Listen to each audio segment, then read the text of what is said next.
I remember the moment like a photograph. You can't stop looking at me, half steaming from a new hot tub, a towel tied around my waist, two patrol officers' flashlights cutting across my backyard like stadium beams, and the whole cul-de-sac watching from behind curtains.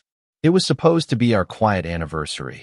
Me and Mia, some cheap champagne, and that ridiculous inflatable thing we'd saved months for. And instead I was explaining to a woman who'd never met me why I wasn't a danger to myself or anyone else. That's the short version, the version you can slap under a thumbnail, but the long version is a mess of small things that built into something ugly, and it changed us. We moved into Cedar Glen because the houses had those maple trees that made terrible leaf piles, and the lawn signs for Maple Ridge Association promised community standards. We were the kind of couple who baked once in a while, who argued about paint swatches, who bought the hot tub because 35 felt like it deserved steam. For a while it was perfect, that domestic kind of perfect where you can hear the neighbor's radio, and it still feels cozy. Then Gloria Vance moved 2 doors down and decided the neighborhood needed enforcing. Gloria had a voice like a town crier and a cardigan for every weather pattern.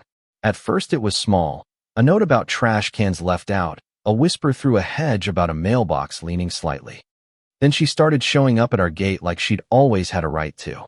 On our anniversary, she walked into our yard without knocking, arms folded like a judge, and told us, loud enough for the hydrangeas to hear, that our music was offensive and the hot tub was a hazard.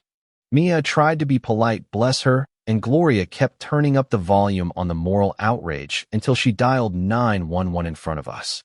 Not to discuss it calmly, but to report what she wanted reported: possible domestic disturbance. There's a particular humiliation to having strangers train lights on your body and ask you whether you're intoxicated. The officers were doing their job, patient, procedural, but their presence made what happened in a towel into something public, something judged. Gloria's story to them was tidy and exaggerated. She painted us as loud, drunk, potentially violent. The officer who wrote up the report used the word unfounded later, but at the time we got a citation for a permit violation, and every neighbor who'd ever eyed us suspiciously had something to say. I'll be honest, I felt small and ashamed and furious all at once, and that's not a good place to plan a comeback. The comeback started because Mia refused to let it end with a ticket. "This is weaponizing authority," she said, the night after, pacing the kitchen with a mug that steamed like a tiny courthouse. She used 911 like it was a club. We sat on the couch until 3 a.m. and typed and called and tried to reason. And then we hired Thomas Reed, a lawyer who smelled like coffee and had a suit that said he'd spent his life putting paper in front of people who tried to bully others with rules. Thomas's first move was boring and brilliant: document everything.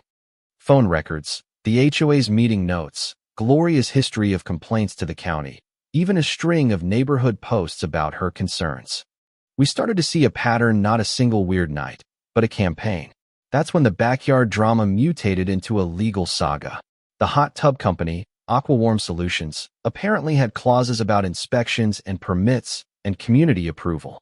Suddenly, the last invoice we'd been scheduled to pay turned into a threat: remove the tub or we'd lose the warranty. Sign this or we'd find a different contractor. It felt like a slow squeeze. Fines here, paperwork there, neighbors gossiping, and Gloria smiling like she'd donated a saint statue to the HOA. Worse, Carl Hargreaves, the man who lived between Gloria and us, and who kept his property like a museum diorama, filed a complaint saying the tub intruded on his privacy and property value. Motive? He'd never been warm to us. We later found out his wife had once lost a privacy fence in a messy sale, and he blamed us for being young and new and noisy. Legal fights are weird. At first they're about righting a wrong, and then they become about stamina. Thomas told us to breathe and to keep records. Mia posted on a local forum about our experience, and people started replying with stories of their own. She called about our Christmas lights. She called the cops because my dog barked at noon. The replies turned our tiny moment into a community thread and then into leverage. We used that public pressure, with Thomas's careful hand, to shake loose an affidavit from an AquaWarm whistleblower who admitted the company had leaned on customers to sign off on work to avoid HOA hassles, and sometimes let fines hang as pressure points. The affidavit was a small, miraculous thing, a piece of paper that made the contractor look sloppy and a little corrupt. One of the most cinematic moments the kind editors dream about was the emergency HOA meeting. Gloria arrived with a casserole and a smile like a hostage negotiator. She painted herself as a defender of order, as someone keeping the community safe. I stood up because hiding felt like complicity. With Thomas's permission and a trembling courage, I read aloud some of the police notes and neighborhood reports, and then we played the recording from a resident who'd had a similar incident. Suddenly Gloria's composure cracked, not like a drama queen exposed, but like a person whose narrative had built the only scaffolding she had. The room shifted.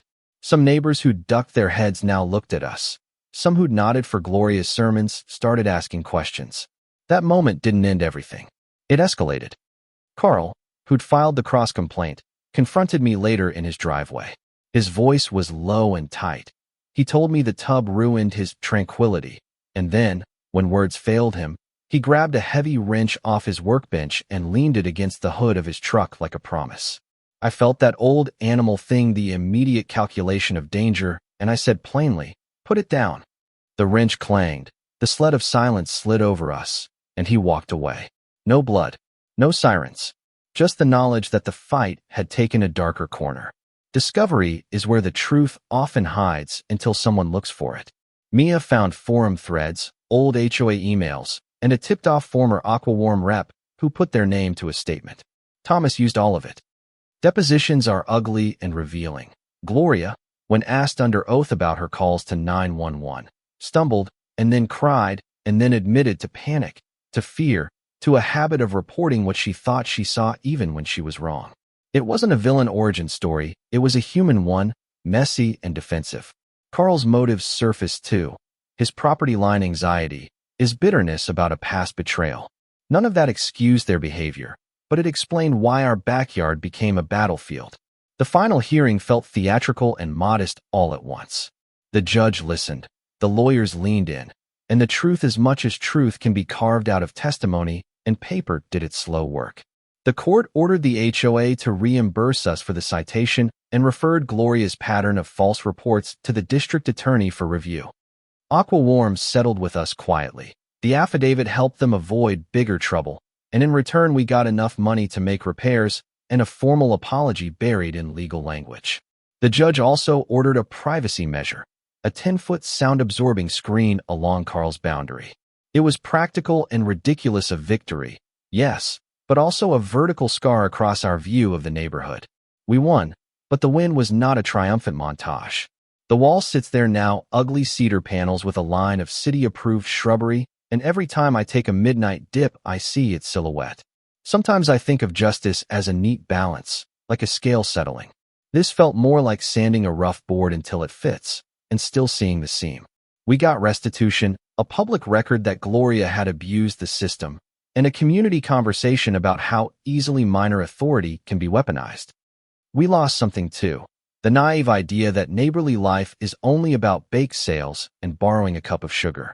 We learned that small grievances can calcify into power plays, and that standing up can cost you friends or the illusion of calm.